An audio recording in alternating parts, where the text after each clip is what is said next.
Hello and welcome to Bionicle Autopsy, the series where we'll be cutting through Bionicle piece by piece and analyzing recent events, themes, and issues that have been affecting the Bionicle community today. Now recently, a fellow biotuber by the name of Bionicle has posted a monthly contest, and the requirements are to basically go to LEGO.com and file a complaint.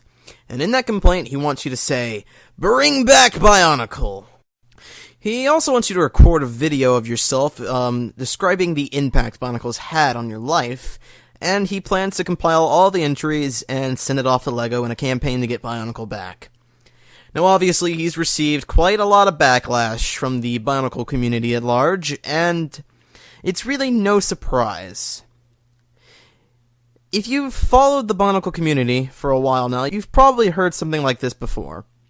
Ever since Bionicle's announced cancellation back in 2009, there have been crazy fanatics all over the BZ Power community and, the LEGO community as a whole, saying how awesome Bionicle was, how it was the greatest toy line, and that LEGO should bring it back, that they're in the wrong for canceling it, yada yada yada.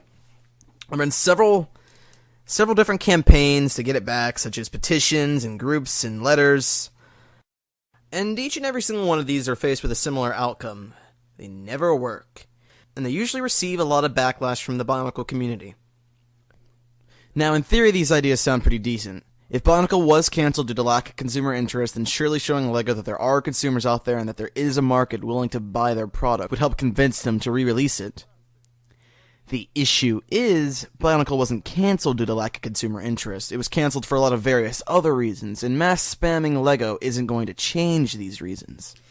And so, to help explain why it's not a good idea for Bionicle to be coming back, one has to understand why Bionicle was cancelled to begin with. First of all, the story was just far too complex. This is a decade-long tale that branched off with so many side stories and multiverses that it contradicted itself more than Karzani. The likelihood of new consumers actually getting into this product's tale is really unlikely. And honestly, it's really hard to get a stable fan base if you don't even understand the story behind it. Unless I mention that Bionicle was also running out of a ton of ideas by the end of its line. Take a look at 2001 up to 2005. Every single set had a unique body design and a function.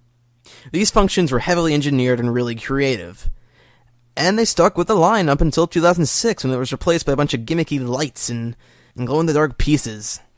And one of the biggest offenders of these gimmicks was the idea of a blaster, which were around in the earlier years of Bionicle, but they were never really as prevalent as they were in 2006 and onwards. Only a few characters usually even carried those. Here, every single hero and every single villain had a Zamra launcher in 2006, and at the time it was really cool. However, it kept appearing year after year after year. One melee weapon and one launcher. You had the Kordak Blaster, the Squid Launcher, the Midax Sky Blaster, the Thornax Launcher, the Niran Ghost Blaster, and then also the Air Launcher, which was basically just a retooled Zamra launcher. In fact, it looked exactly the same with recolored Zammers. And then there was the infamous Anika build. Looking back at 2001 to 2005 again, you'll also notice that the body designs were usually brand new and completely unique, with new pieces introduced to keep the consumer guessing and keep the building fun. Post 2006, you had the same body build for every single set. Seriously, look at the instructions from 2006 up to 2009. You have the Anika build in every single hero set. Now don't get me wrong, I know that some sets did have unique builds. There were a few breakout sets, especially the Baraki, for instance. They all had really unique builds, and they were really creative. But for the most part, every single Toa had the same build. They were basically the Call of Duty of LEGO lines, and they were all the same thing, except retooled to be slightly better than the last year. And don't even get me started on that weird silver fetish LEGO had towards the end there. Simply, LEGO was just running out of ideas, and if you keep that in mind while also contributing to the fact that the story was completely overwhelming to any new person trying to get into the series, then you kind of understand just why Bionicle might have ended. It wasn't due to lack of consumer interest, it was because it was just too big for its own good. So, what better way to bring in the new consumers than a new IP? Introducing Hero Factory. Now keep in mind, Bionicle never really hit its target audience in the later years. Originally, it was intended for the younger audience, and most of its fans were people that grew up with it. Hero Factory was meant to be more accessible to the younger kids, because, well, Bionicle's story was completely confusing, and Hero Factories in comparison really isn't much. It's very, very simple. You have heroes, and you have villains. Heroes fight the villains. And with this new line came a new building system. Out went the old, tired Anika build, and in with a new skeleton Hero Factory build. I don't even know what you call it, but think about if Bionicle were to be brought back now. First of all, it's going to have to compete with the new brand Hero Factory, and from the amount of advertising and plugging that LEGO's done for Hero Factory, I don't think Hero Factory is going anywhere anytime soon. If one of the reasons why Bionicle was cancelled was because it didn't appeal to younger audiences and that it was too confusing, the likelihood of it continuing its old story is very, very slim if it were to return.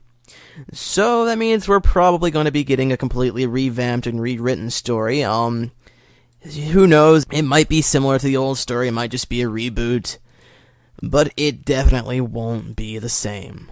It'll probably be more kid-friendly because they're trying to appeal to a younger audience and also compete with Hero Factory. In fact, just look at all of LEGO's recent themes and trends and compare it back to their old lines. Back in the day, LEGO was really trying to push their Technic line with Robo-Riders and Throwbots, and they were very similar to Bionicle in the fact that they were pretty complex yet simple at the same time, and very robotic with functions. They all basically had a similar premise, but they didn't really have much of a story either, and that's also something to consider here. But Technic was always about complex engineering and design to get to its basic functions, and it was very thought-intensive to actually build a lot of the sets. I mean, just look at Mindstorms, which was incredible. It combined, like, Technic and robotics to create these awesome sets, all but really expensive. Now, compare this to today's world in LEGO, where we have lines like Ninjago and Chima. Chima, in fact, is probably the closest thing to Bionicle that's out there in LEGO right now, and just look how that's going. LEGO's basically dumbed down their style to make it more accessible to everyone, which to its older fans probably isn't really a good thing, but to the business standpoint, it's a very effective strategy. Needless to say, it doesn't seem like LEGO is going to be changing their theme or style anytime soon, and if you were to bring Bionicle back during this, it would be very kid-friendly, and it really would not be anything like the old Bionicle that we got in its heyday. And from the way LEGO's really been pushing this new style, it seems like they're going to be continuing these trends for a very long time to come.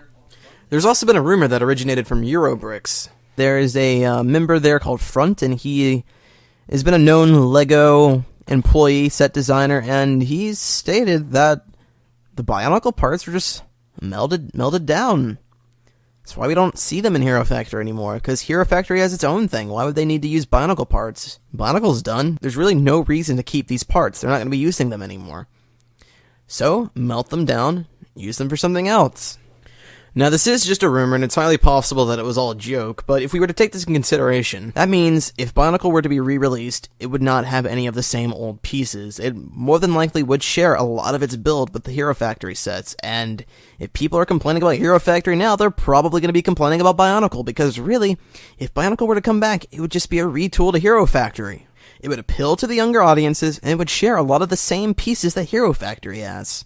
Case in point, it really just isn't a good idea to bring Bionicle back at this time. It had its run, and it was running out of ideas at the very end anyway. Bringing it back would just, honestly, ruin the nostalgia of it. But say all of this was completely false, and LEGO did eventually bring it back, and it was, well, perfect. Mass spamming them a bunch of messages saying, bring back Bionicle, is not going to get the job done, and it's not going to make them want to.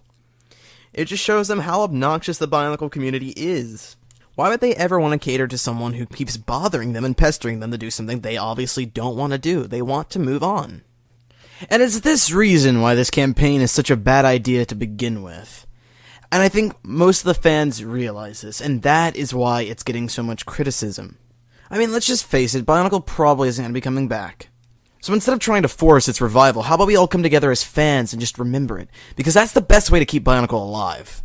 No radical ideas to get Bionicle back and force its revival is necessary, because if Bionicle were to come back, I want it to be something that LEGO wants to do, not something they've been forced into. If there's no drive, then there won't be any love or desire to continue it, and that's what made Bionicle so great to begin with, was the care and attention that they put into the series. So if you really want to, do as iBionicle says and make a video about Bionicle's impact on your life. Or make artwork, or write fanfiction. Just leave LEGO out of it. Ladies and gentlemen, thank you for listening. This has been Varnaran cutting through Bionicle piece by piece. I'll be seeing you next week. Goodbye.